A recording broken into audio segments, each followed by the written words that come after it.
Muy bien. Vamos con la segunda parte de trastornos de la inmunidad. Bien, habíamos empezado a revisar la parte de las enfermedades autoinmunitarias. Vimos la parte de el lupus eritematoso sistémico. En realidad vamos a ver los síndromes más frecuentes que se producen o las enfermedades autoinmunitarias más frecuentes, porque en detalle ustedes otras enfermedades las van a ver en la cátedra de reumatología. Bien, hablemos del síndrome de Sjögren. Es un trastorno inflamatorio autoinmunitario que se caracteriza por la sequedad de los ojos, a eso se llama queratoconjuntivitis seca, y también sequedad de la boca, eso se denomina xerostomía. Y esto se debe a la destrucción de las glándulas salivales y lagrimales. Por eso no hay ni saliva o hay poca saliva y casi no hay lágrimas. Afecta primero a las membranas mucosas, sobre todo a nivel de la boca, y luego a las glándulas, ¿no? Ya sea salivales y lagrimales. El 40% se presenta en forma aislada, ¿no? Que es la forma primaria o síndrome seco.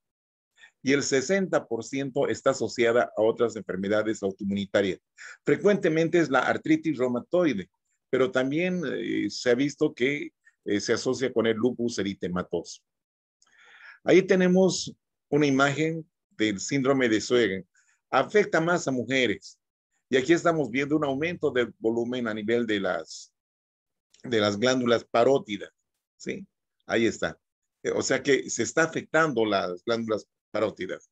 Aquí no es muy visible la parte de la sequedad de los ojos, pero vamos a ver otras imágenes. Ahí estamos bien. Ya son ojos irritados, hay pérdida del brillo, ya porque hay falta de lágrimas. ¿Sí? Aquí estamos viendo la lengua seca, ya seca, donde se ve el aumento de los pliegues, de estas divisiones, ¿no? A esto también han llamado alguna vez lengua geográfica. Ese es por la xerostomía, falta de saliva. Bien, histológicamente lo que se ve es una inflamación crónica en base al linfocito, los linfocitos, no las células principales en la reacción inmunitaria. Ya destruyen y en la zona destruida, fíjense, hay depósito de matriz. Por lo tanto, la cantidad de las estructuras funcionantes, como son los adenómeros, ya sean mucosos o serosos, disminuyen, produciéndose fibrosis e infiltrados inflamatorios. Estos son conductos excretores. Otra patología es la esclerosis sistémica. Consiste en una fibrosis sistémica, o sea, en diversos sitios afecta a diversos órganos. ¿Ya? Una fibrosis excesiva que afecta sobre todo a la piel, donde puede quedar limitada durante años, sobre todo a la piel. Es por eso que también se denomina esclerodermia, si es que afecta a la piel. O por lo menos se puede ver que la piel es la más afectada, ¿no? Esclerodermia, así se llama. También se le denomina morfea. Es cuando todo este proceso está limitado solamente a la piel. Bien. En la mayoría de los casos se extiende por el aparato gastrointestinal, empezando por esófago y el resto del tubo, ¿no? También afecta riñones, corazón, músculo, pulmones.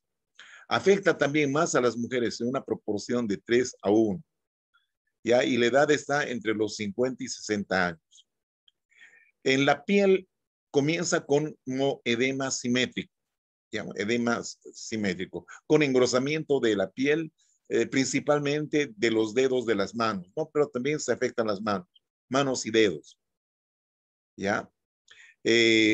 También puede presentar síntomas articulares similares a la artritis reumatoide. Bien, entre las manifestaciones clínicas más importantes, ya cuando se hace sistémica esta enfermedad, se ve que hay disfagia por fibrosis del esófago, o sea, dificultad para la deglución. A nivel de los intestinos, sobre todo en el delgado, hay mala absorción, dolor u obstrucción intestinal. A nivel del pulmón, hay fibrosis pulmonar con alteración de la función respiratoria, obviamente, ¿no es cierto? Fibrosis pulmonar. Afectación cardíaca con insuficiencia, ¿ya? Habíamos dicho que tenemos la forma localizada llamada también esclerodermia o morfea, así se llama de esa manera. Bien, existe un síndrome, que es el síndrome CREST, ¿no? Que significa, la C, por ejemplo, es la calcinosis. Hay depósitos de calcio en la piel. A nivel de los dedos podemos ver fenómeno de Raynaud. O sea, la C viene de calcinosis, la R viene de Raynaud. Ya es un espasmo vascular en respuesta al frío o al estrés. Ya la S viene de disfunción esofágica, ya el esófago, ¿ah? Esófago. ¿Ah?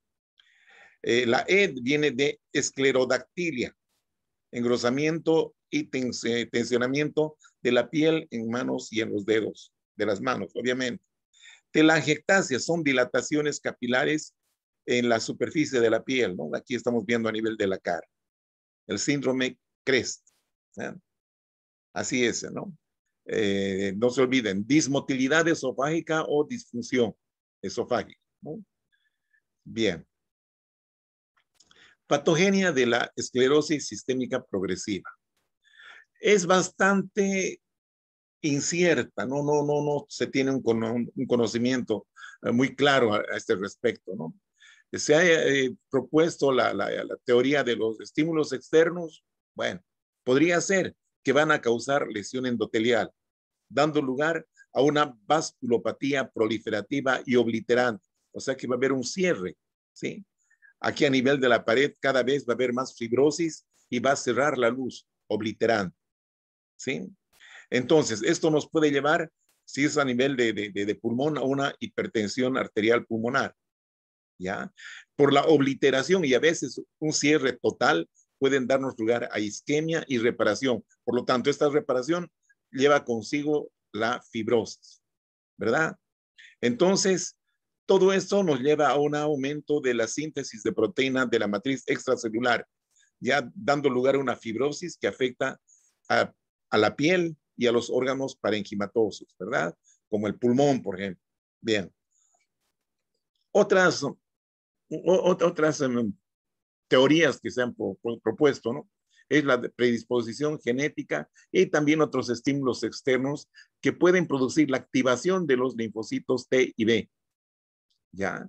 Los linfocitos T activados van a producir citocinas profibróticas o fibrogénicas de ustedes. Por ejemplo, el factor de crecimiento transformador B, beta, la interleucina 13 y el factor de crecimiento derivado de plaquetas. ¿Ya?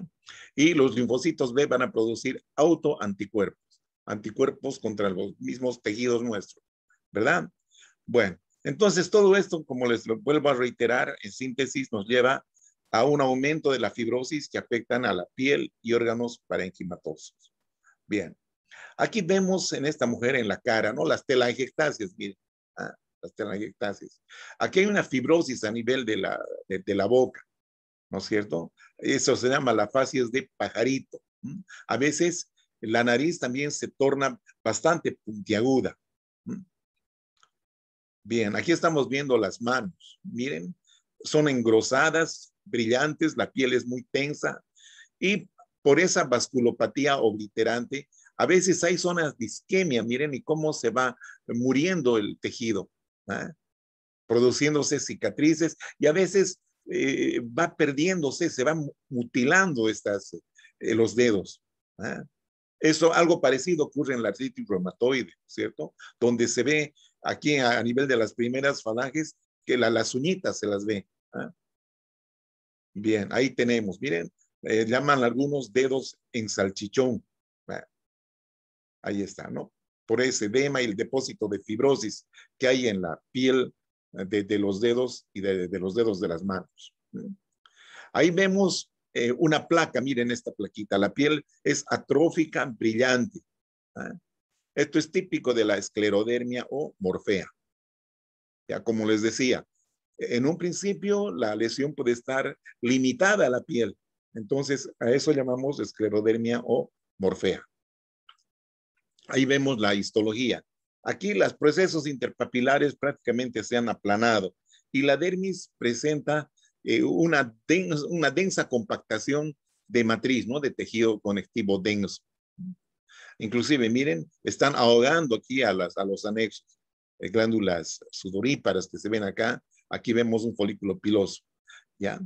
Es bastante interesante esto, ¿no? Que a la piel la torna dura, brillante. ¿Ah? Bien. Ahora nos vamos a las enfermedades de inmunodeficiencia o por inmunodeficiencia. Existen inmunodeficiencias primarias. Suelen ser hereditarias y manifestarse entre los 6 meses y 5 años de edad. Existen varias condiciones, por ejemplo, agamaglobulinemia de Bruton, síndrome de DiGeorge, síndrome de Wiskott-Aldrich. La verdad que yo nunca he visto esto. Son muy raras, al menos en nuestro medio.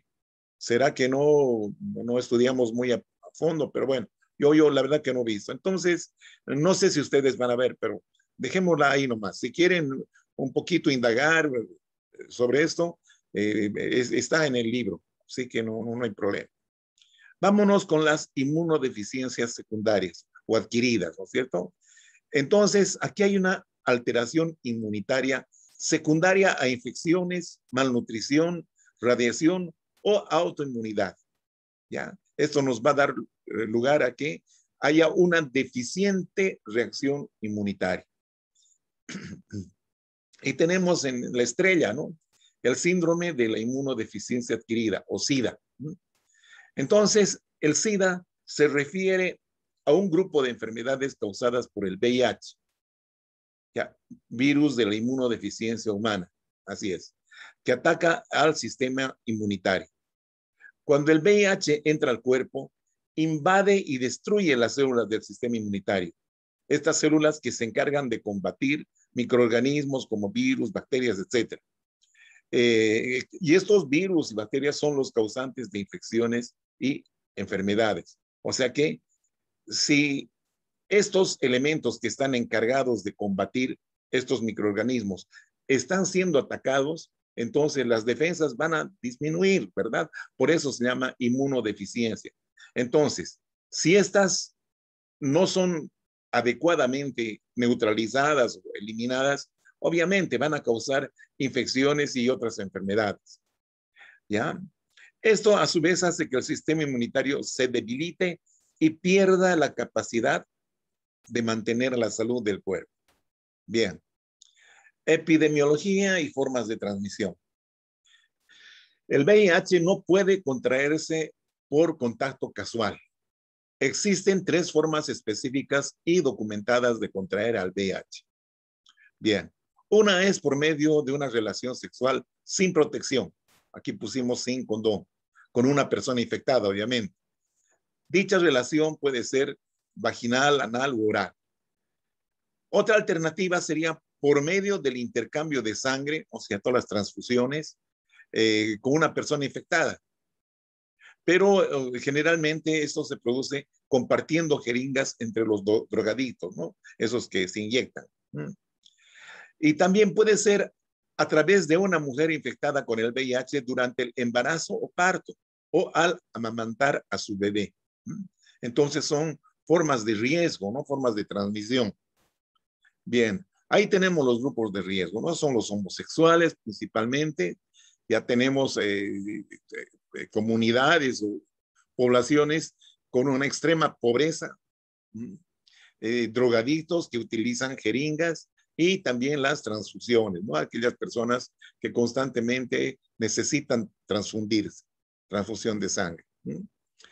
Biología del VIH. El virus del SIDA pertenece a una familia de virus animales, los retrovirus. Es un virus RNA, una sola cadena, monocatenario, ¿sí? ARN. Una característica importante del VIH es su extremada variabilidad genética, o sea que constantemente está mutando. Es por eso que hasta ahora no se ha podido producir una vacuna o una solución definitiva, ¿ya? Por su extremada variabilidad genética. Por lo que el VIH forma parte de una población viral heterogénea que dificulta la comprensión de algunos de los mecanismos de interacción entre los virus y el huésped. Eso es lo que les decía. No podemos encontrar una cura definitiva, ¿cierto? Pero bueno, se está trabajando en ello. Ahí está el virion, ¿ya? Es una estructura esférica que está rodeada por estructuras de la célula a la cual han infectado. Entonces, estos virus en realidad son fragmentos de material genético, en este caso de ARN. Bueno, entonces, ¿qué elementos tiene? Su capa más externa es la bicapa lipídica, ¿no? de la célula huésped que han matado. ¿Sí? Luego tenemos en la superficie una serie de glucoproteínas. ¿Ya? Aquí tenemos una glucoproteína central que es la 41 y está asociada a la glucoproteína 120. ¿Ya? Ahí estamos viendo. En toda la superficie están estas. ¿Sí? Por debajo de la bicapa está esta proteína que ya forma parte de la matriz de la cápsula. ¿Sí? Es la proteína 17 de la matriz. ¿Ah? La proteína 17 de la matriz. Luego tenemos la proteína 24 de la cápside, esta que está aquí de color amarillo, ¿sí? La proteína 24 de la cápside. Entonces, esta proteína 24 de la cápside es la que da positivo cuando se hace el test de ELISA. El test de ELISA. Esta es la que produce la positividad, ¿no? Cuando se sospecha de el SIDA, ¿no es cierto? Esta es la proteína 24 de la cápside. Ahí estamos viendo. Sí, Elisa. Bien. Entonces, ¿qué otro elemento tenemos? Ahí tenemos el material genético. Son una sola cadena, ¿sí? De ARN. Ahí tenemos en el interior las proteasas. ¿Sí? Proteasas son enzimas. También tenemos aquí la transcriptasa inversa y la integrasa, que son enzimas muy importantes para la multiplicación de este virus. Bien, entonces, ¿cómo se produce? ¿Cuál es el ciclo vital del VIH? Ahí tenemos el virus. Aquí estamos exagerando un poquito, mostrando estos elementos, ¿no? La GP, la glucoproteína 120 y la 41, ya que son los elementos que les van a permitir ingresar al interior de una célula, ¿sí? Entonces, acá tenemos una célula CD4 positiva. Puede ser una célula presentadora de antígenos o bien un macrófago. Bien. La GP120 tiene afinidad por esta molécula CD4 positivo. Aquí tenemos el receptor de la quimiosina. Entonces, aquí viene el primer contacto, ¿sí? La CD4 con el GP120, ¿ya? Luego hay un cambio conformacional donde hay una afinidad entre la GP41 con este receptor de la quimiosina. Ahí tenemos, ¿no es cierto? Unión del GP120 y CD4 a CR5, que es el receptor de la quimiosina. Ahí estamos bien. Gracias. Penetran la membrana gracias a la glucoproteína 120, glucoproteína 41, perdón. Glucoproteína 41. Entonces acá ya se está introduciendo, miren, rompe la membrana, la membrana de la cápside del virus se fusiona con la membrana celular de la célula huésped y aquí ingresa el material genético. Este es el núcleo que contiene el material genético y demás enzimas. Entonces aquí ingresa el genoma del VIH, que es ARN. Y como habíamos visto, que existe una enzima que es la transcriptasa inversa, que hace que esta monocadena se vuelva bicadena similar al ADN, ¿ya? Y de esta forma va a ingresar al núcleo para integrar, gracias a la integrasa, se integra al genoma del huésped, ¿eh? Al genoma del huésped. Por otro lado, estamos viendo aquí que las citocinas de la reacción inflamatoria o la reacción inmunitaria, perdón, ahí está su receptor, activa otras citocinas de la célula, permitiendo la transcripción del genoma del VIH, transporte del ARN mensajero vírico hasta el citoplasma, ¿no es cierto? Devuelve esta citocina. Bueno, entonces acá se ha integrado. ¿Y qué es lo que va a pasar acá? Se va a producir la transcripción de las proteínas virales, ya, de los componentes virales, para que una vez que salgan y vayan a los ribosomas, y estos van a traducir y sintetizar proteínas virales. Vean ustedes. Entonces, acá estamos viendo, miren, aquí se ha integrado el virus del SIDA, ya para que estos codifiquen, ¿sí? Van a codificar proteínas del virus, ¿ya? Proteínas del virus. Entonces, una vez que han transcrito los virus, estos van a empezar a ensamblarse gracias a las proteasas. Se ensamblan y vuelven a formar la estructura nuclear del VIH.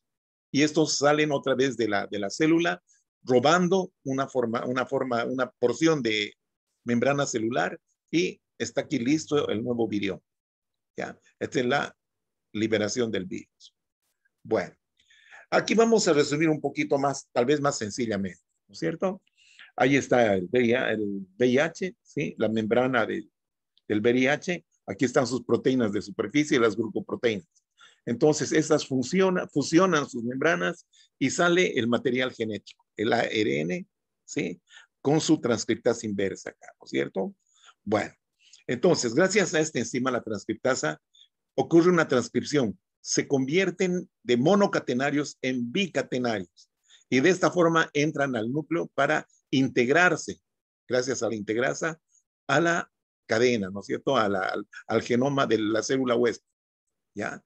Entonces, esta aquí es distinta porque es parte del genoma del virus, va a transcribir proteínas virales, ¿verdad? Entonces, estas van a ser traducidas en el citoplasma para producir o formar nuevos elementos del virus, como está aquí, el virion ARN, ¿no es cierto? Estos se vuelven a ensamblar, forman su núcleo viral y estos vuelven a salir. Ahí tenemos los viriones. Bien, aquí hay una especie de como una historieta, vamos a ver. Esta es la célula CD4 positiva, ¿ya? Aquí está el virio, ¿no es cierto? Dice acá, usando una sustancia química especial como llave, el VIH entra a las células CD4 positivas. ¿Cuál es la llave especial? La GP120 y la GP41. De esta forma logran ingresar a las células CD4 positivas. Entonces, una vez que han entrado, ¿sí? Estas dice que gracias a la transcriptasa inversa, el VIH se disfraza de obrero de la célula CD4. O sea, como era una estructura monocatenaria, gracias a la transcriptasa inversa, se vuelve bicatenario, simulando ser un ADN, ¿no es cierto? Un componente más del genoma de la célula huésped. Entonces acaba de entrar al núcleo, ¿no es cierto? Que en este caso sería el centro de comando. En el centro de comando todo el mundo trabaja, ¿cierto? Ahí codificando. En el centro de comando, los obreros de la célula CD4 producen sustancias para proteger al organismo contra las enfermedades. Eso es lo que hacen normalmente. Pero este virus que se ha disfrazado, ¿sí? ¿Qué es lo que hace? Inserta sus propios códigos, ¿ya? Inserta sus propios códigos para que se fabriquen proteínas propias del virus, propias del VIH, ¿sí? Entonces, una vez que ya se han formado las proteínas, salen del centro de comando los los productos, las partes, y luego, gracias a la proteasa, se ensamblan en nuevos viriones. ¿Ah? La célula comienza a producir nuevas piezas virales. La enzima proteasa arma las piezas para hacer nuevas copias del VIH. ¿Ya? Entonces, acá tenemos el resumen de lo que habíamos hablado. El VIH, cómo entra a la célula, acá se disfraza, luego entra al núcleo, donde inserta sus códigos, aquí salen, arman las piezas virales y luego las proteasas vuelven a ensamblar. Y aquí tenemos el nuevo VIH. Bien. Entonces, ¿cómo es la patogenia de la infección por VIH? ¿Cómo va a producir la infección? Bueno, infección de los tejidos, o sea, en las superficies mucosas. Ahí está el VIH. ¿Eh? Entran fácilmente, sin ningún problema. Porque tienen, como les decía, su llave, ¿verdad? Ingresan, no hay problema. Una vez que han ingresado, se unen a los linfocitos CD4 positivos. Claro, porque tienen afinidad, lo mismo a las células presentadoras de antígeno, a la célula dendrítica. Entonces, ¿qué es lo que ocurre acá? Las destruyen y luego estos nuevos viriones a través de la vía linfática llegan hasta los ganglios, digamos acá, ¿no? Aquí vemos muerte de los linfocitos CD4 positivos y linfocitos memoria de la mucosa, ¿sí? A nivel de las mucosas. Luego estos viriones pasan a través de la vía linfática hasta los ganglios linfáticos, ¿no es cierto? Aquí se produce una infección a nivel de los tejidos linfoides, por ejemplo, el ganglio, ¿no es cierto? Estamos viendo cómo los virus son transportados a los ganglios linfáticos. Luego viene la propagación de la infección a todo el cuerpo. Eso se llama la viremia. En este momento, entonces, ya puede haber una respuesta inmunitaria, produciendo anticuerpos anti-VIH, ¿ya? Anti-VIH. Esto ayuda un poquito a detener, ¿ya? A poseer un control parcial de la replicación de los virus. ¿Ya? Entonces, este control parcial produce un fenómeno de latencia clínica, estableciendo una infección crónica. ¿Ya? El virus está concentrado en tejidos linfáticos con bajo nivel de producción de virus. Perfecto. Pero ha habido destrucción de células inmunitarias, ¿no es cierto? Entonces, esto un poquito nos lleva o nos pone en riesgo de sufrir infecciones oportunistas, ¿no es cierto? Aquí, por ejemplo, otras infecciones microbianas, liberación de citocinas, que esto va a producir un aumento de la replicación de los virus, ¿ya? Y este aumento de la replicación de los virus va a producir una masiva destrucción de tejidos linfáticos, pérdida de los linfocitos T, CD4 positivos, estableciéndose de esta manera el SIDA. ¿Ah? Así es la historia. Entonces, entre las complicaciones del SIDA están las infecciones oportunistas, que pueden ser por parásitos, hongos, bacterias, virus, y también están asociadas a neoplasias, ¿cierto? Aquí tenemos una serie, mira, una lista, ¿ya? Entre las neoplasias está el sarcoma de Kaposi del SIDA, ¿sí? El linfomas no Hodgkin, linfoma primarios en el encéfalo, carcinoma infiltrante del cuello uterino, miren ustedes. Sí, son las complicaciones del SIDA. Entonces, no les voy a leer todo esto. Esto van a tener ustedes en su material, así que no hay mayor problema. ¿Mm? Ahí tenemos, por ejemplo, infecciones por virus, ¿no es cierto? El virus herpes a nivel del labio. Aquí también estamos viendo en el labio. ¿Mm? En el labio superior de la boca. ¿Mm? ¿Ya? Ahí vemos a nivel de los órganos genitales del varón, de la mujer, ¿no es cierto? Ahí está. Herpes. ¿Ya? Herpes. La histología que nos muestra. Hay una epidermolisis produciendo esas ampollitas que ustedes han visto acá. Miren, estas ampollitas, ¿sí? Hay una epidermolisis donde están acá las células infectadas con colonias virales. Virus del herpes, ahí estamos viendo, a mayor aumento. ¿Sí? El sarcoma de Kaposi, que existen varios tipos de sarcoma de Kaposi. Uno de ellos está relacionado con el SIDA. ¿Eh?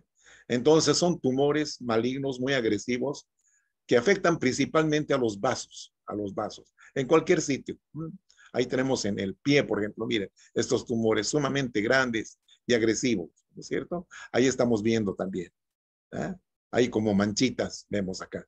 Y esta es la histología, ¿no es cierto? Son los vasos que están dilatados, a veces simplemente se ven como hendiduras, donde las células endoteliales se tornan muy irregulares, monstruosas prácticamente, ¿no? Ahí está. ¿Eh? Hay extravasación de sangre, bueno, eso no es novedad. Y bueno, esa es la situación del sarcoma de Kaposi. Vamos a ver también la amiloidosis. Es un trastorno en la cual las fibras de proteínas insolubles se depositan en tejidos y órganos causando deterioro de sus funciones. Proteínas insolubles son proteínas alteradas por algún motivo, alteradas, que no están bien procesadas. Por lo tanto, como no se pueden procesar, se depositan en tejidos y órganos causando deterioro de sus funciones. Existe una variante primaria y una variante secundaria.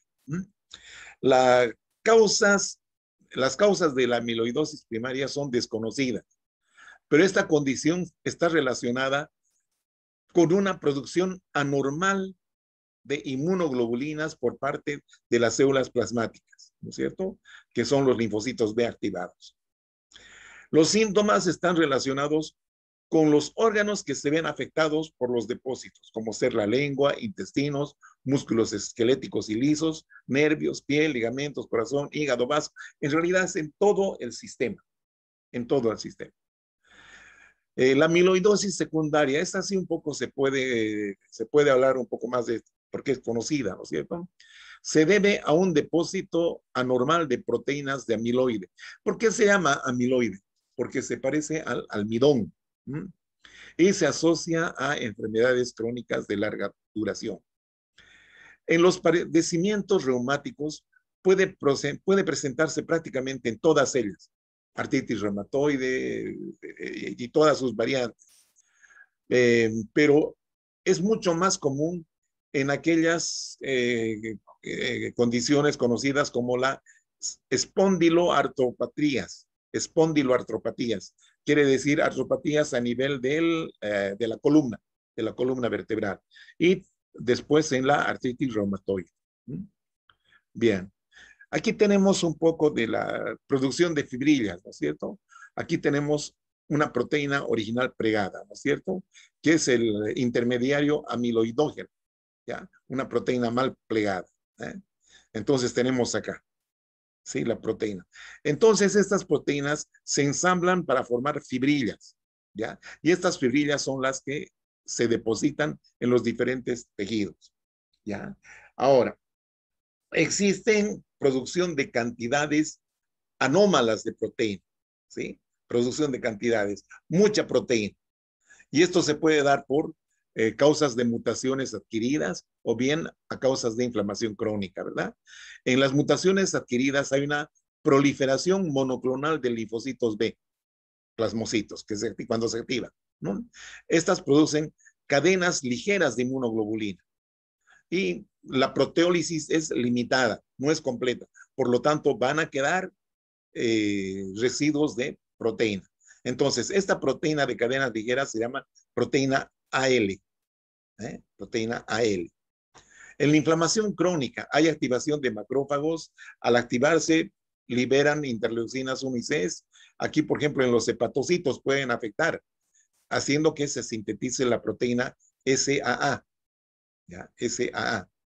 Ya que lo mismo que acá la proteína la proteólisis es limitada, quedando siempre un remanente de proteínas AA, que se derivan de una inflamación crónica. Esto es por mutaciones adquiridas. Y existe producción de cantidades normales de proteína mutada. O sea que aquí no hay mucho excedente de proteína, pero sí la proteína es de mala calidad, ¿sí? Ejemplo, aquí la transtiretina. Entonces, hay mutaciones heredadas. Esto hace que se sinteticen proteínas anormales como la transtiretina mutante. Esto se agrega, se acumula. Tenemos acá entonces la proteína ATTR, ¿eh? Derivada de la transtiretina. Bien, entonces aquí tenemos la clasificación. ¿Eh? Categorías clínico-patológicas están las amiloidosis sistémicas, o sea, generalizadas. ¿Mm? Aquí están las enfermedades asociadas, el tipo de proteína, ¿ya? Y el precursor proteico. Bueno, entonces tenemos acá proliferación de células plasmáticas con amiloidosis, ¿no? Esta es una primaria. Están las enfermedades asociadas, el mieloma múltiple y otras proliferaciones monoclonales. Amiloidosis sistémica reactiva, amiloidosis secundaria, trastornos inflamatorios crónicos. Bueno, y ahí van a tener todos los tipos, ¿no es cierto? La AL, esta es la AA, esta es la beta, la alfa, A beta, eh, producida por la hemodiálisis, ¿no? De extrusión de la sangre, proteínas, por eso. Otras amiloidosis hereditarias, ¿no? Como la fiebre del Mediterráneo familiar, neuropatías amiloidóticas familiares, amiloidosis sistémicas. Bueno, entonces ahí están los productos, ¿no? Derivadas de la transtiretina, esto ya hemos visto. Amiloidosis localizadas, puede ser la senil cerebral, conocida como enfermedad de Alzheimer. La amiloidosis endocrina es la diabetes tipo 2 y otros más. Carcinoma medular de tiroides, afectación de islotes de Langerhans, y ahí tenemos una serie de causas y sus productos, ¿sí? Y sus precursores también. Bueno, ahí tenemos, por ejemplo, en la piel del párpado, ¿no? Y en realidad de la nariz, de esta zona del surco nasogeniano, se ve así el depósito. En la histología, para poder ver la amiloidosis, tenemos que usar una, un método especial que es el rojo Congo. Entonces pone de manifiesto acá, por ejemplo, miren, o esto, todo esto, la amiloidosis, el amiloide es lo que se ve. Aquí estamos viendo amiloidosis cardíaca. Entonces, aquí se ven los depósitos, pero no muy bien. Esto es con el material, con el rojo Congo, ahí se ve, ¿no? De color verde manzana, dice acá. Ahí se ve, a nivel del corazón. Y aquí vemos la enfermedad de Alzheimer. Este es un cerebro normal y este es un cerebro de un enfermo con Alzheimer, ¿no es cierto? Hay una atrofia, atrofia. Bien, jóvenes, entonces, con esto hemos terminado el capítulo de inmunopatología. Luego pasamos a la parte de neoplasia y hay que estar pensando en el primer parcial, que vamos a hacer todo lo posible porque se haga en forma presencial, en vista del fracaso que tuvimos el año pasado con los exámenes virtuales. Bien, sin nada más que decirles, será hasta otra oportunidad. Que tengan bien, que tengan buen día. Bueno, eso.